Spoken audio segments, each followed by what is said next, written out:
everyone, this is Pradeep Singh. I welcome you to my YouTube channel Mentor 26. Okay, today we are going to start the part of grammar.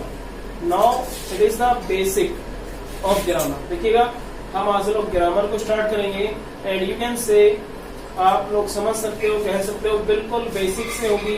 ये हमारा 0 to hero level होगा।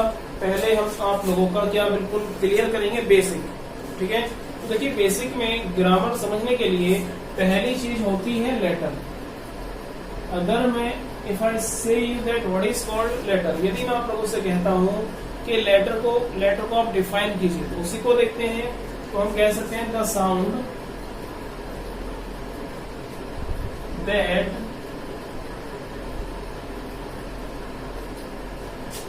Can't be divided और broken, can't be divided is called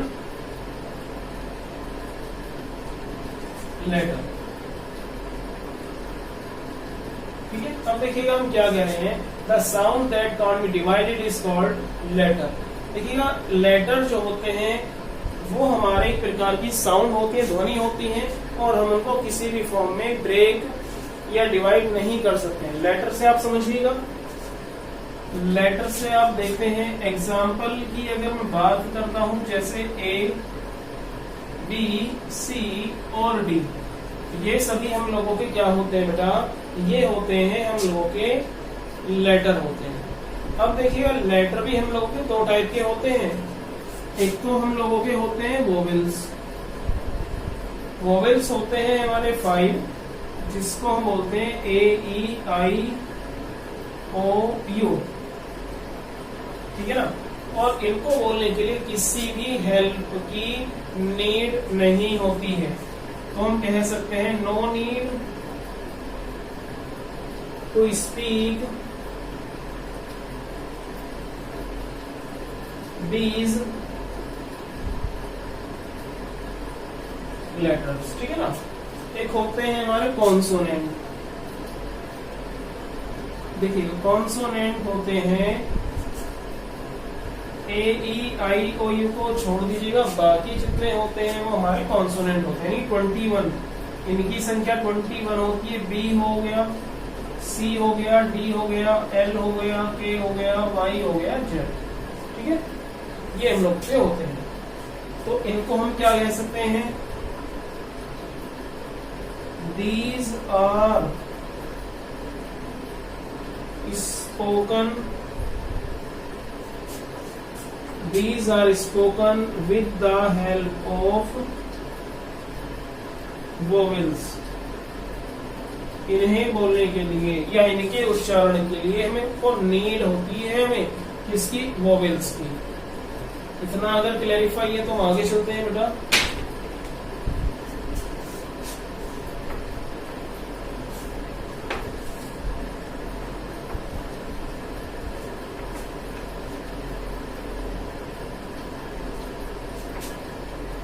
देखिए एक चीज हम लोगों की होती है, टर्म हम लोगों की आती है, वर्ड क्या है। एक चीज हम लोगों की होती है स्पेलिंग क्या है,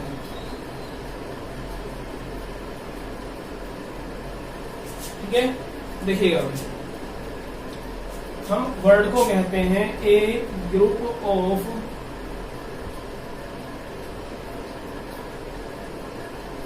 लेटर that makes a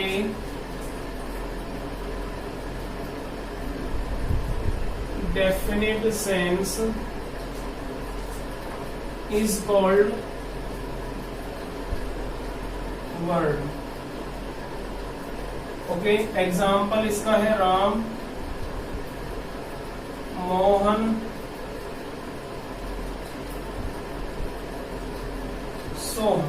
ठीक है भाई। देखिए स्पेलिंग का मीनिंग क्या होता है, a group of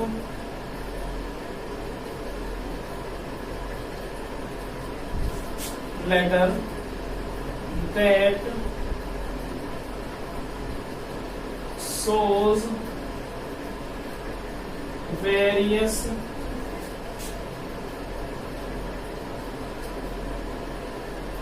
meaning in itself is called spelling. ठीक है, जैसे प्ले, एंजॉय, जैसे किल हो गया, रन हो गया,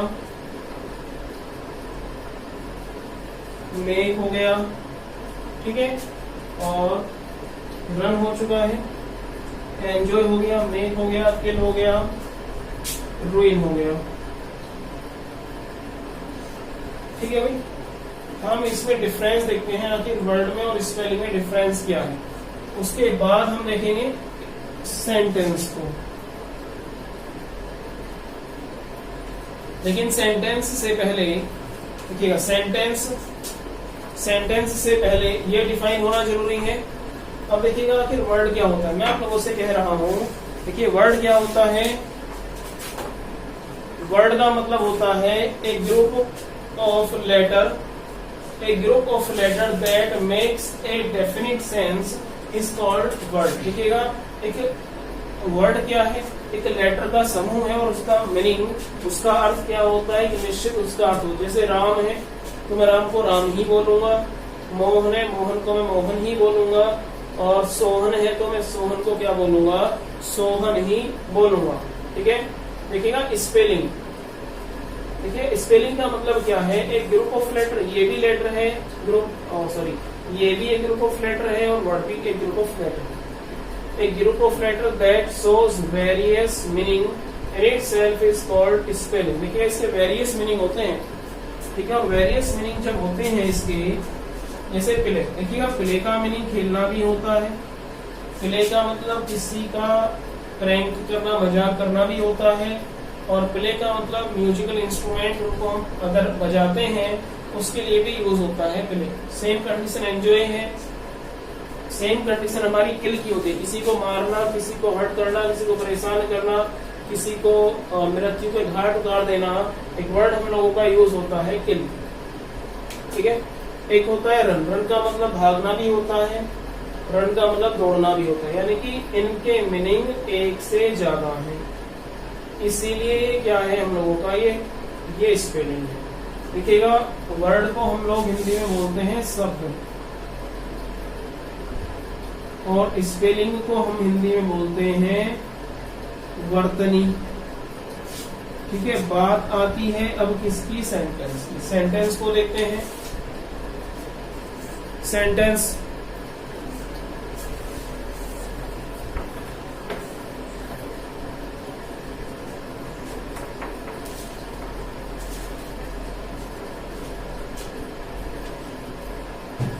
देखिएगा, सेंटेंस की अगर मैं बात करूं माय डियर, सेंटेंस को हम हिंदी में बोलते हैं वाक्य। ठीक है, देखिएगा जब मैं सेंटेंस की बात करता हूं तो मैं कह सकता हूं a group of word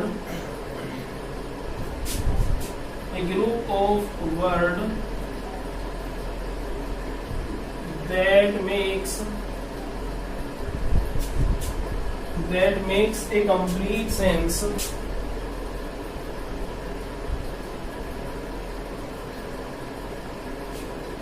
is called sentence.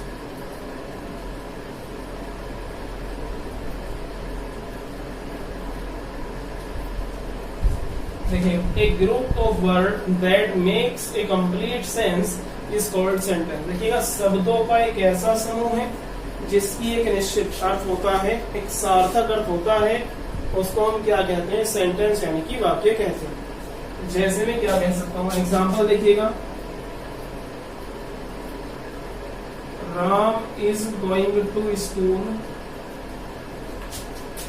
Ram is going to school,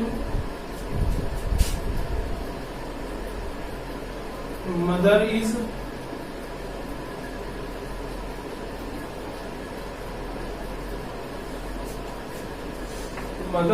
preparing food,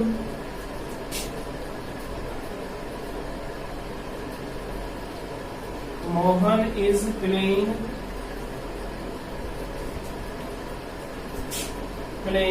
cricket. ठीक है, देखिएगा सेंटेंस है Ram is going to school, Ram कहाँ जा रहा है, स्कूल जा रहा है। मदर इज प्रिपेयरिंग फूड, माता जी क्या कर रही है, खाना बना रही है। Mohan is playing cricket, Mohan क्या कर रहा है, क्रिकेट खेल रहा है। देखिएगा ये हम लोगों का बिल्कुल बेसिक है और ये हमारा बेसिक ग्रामर फिनिश होता है। आप लोगों की बुक में चाहे तो आपके पास फ्लाइट की बुक है, चाहे न्यू स्टाइल है, चाहे कि दीक्षित है, उसमें आप लोगों का सेकेंड पॉइंट होता है काइंड्स ऑफ सेंटेंस, नहीं पार्ट्स ऑफ सेंटेंस। इसमें हमको रीअरेंजमेंट ऑफ सेंटेंस करना होता है, उसको आप समझिएगा। एक चीज बताऊंगा और उसी के साथ ही आप लोगों का देखिए पार्ट्स ऑफ सेंटेंस तो नेक्स्ट लेक्चर में पढ़ेंगे, लेकिन उससे पहले मैं आप लोगों का इसको फिनिश करता हूँ सेंटेंस, और इसी के साथ ही आप लोगों के लिए एक्सरसाइज वर्क हो जाएगा। देखिएगा Ram is going to school, sentence हमारा किस किस पार्ट से मिलकर बना होता है। देखिएगा अगर मैं इस राम की बात करता हूँ तो ये राम हम लोगों का होता है subject, is that clear, and rest of part is called predicate. जितना भी हमारा पार्ट शेष रहता है उसको हम बोलते हैं प्रेडिकेट। देखिएगा सब्जेक्ट को मैं हिंदी में बोलता हूँ कर्ता, ओके, और प्रेडिकेट को मैं हिंदी में बोलता हूँ विधेय। ठीक है, अब देखिएगा इस प्रेडिकेट के बहुत सारे पार्ट्स होते हैं, जैसे वर्ब हो गई, एडजेक्टिव हो गया, एडवर्ब हो गया, प्रीपोजिशन, ये सब इसी में आता है। नॉर्मली एक तो हम लोगों की वर्ब होती है और हम लोगों का क्या होता है ऑब्जेक्ट। ये हमारे मेन फीचर्स होते हैं किसके, प्रेडिकेट के होते हैं। देखिएगा इन्हीं पर बेस्ड है हम लोगों की क्या एक एक्सरसाइज है। आप लोगों का फर्स्ट टॉपिक है ये अरेंजमेंट और ये पार्ट्स ऑफ द सेंटेंस। देखिए किसी भी सेंटेंस को बनाने की कंडीशन क्या होती है, पहले आती है सब्जेक्ट, उसके बाद आती है हेल्पिंग वर्ब,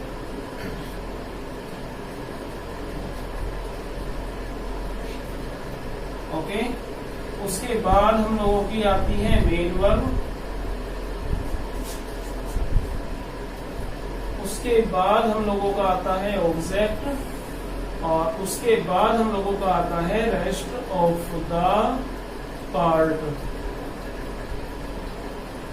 ठीक है, सब्जेक्ट है, हेल्पिंग वर्ब है, मेन वर्ब है, ऑब्जेक्ट है, रेस्ट ऑफ द पार्ट।